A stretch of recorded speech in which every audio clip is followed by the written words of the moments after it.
Dunay padulngan ang mga PDL nga motapos sa College Behind Bars program sa Mandawi City Jail BJMP. Matud ni Jail Superintendent Jesse James Hingoyon, Jail Warden sa Mandawi City Jail Male Dormitory nga nakig-alayo na sila sa Mandawi City Chamber of Commerce uban sa suporta sa LGU. Kini aron dunay mudawat sa mga PDL alang sa ilang reintegration sa katilingban. Samtang giklaro sab sa BJMP nga kadtong mga PDL nga makagawas og sayo, mamahimura sila nga mobalhin sa Mandawi City College nga kasamtangang partner nila sa programa.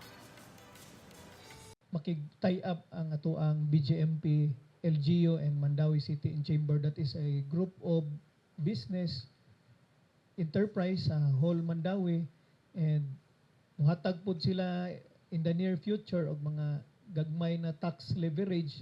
Ang ginapangita lang yun namo sa ila is their commitment to continue once ma-release sila.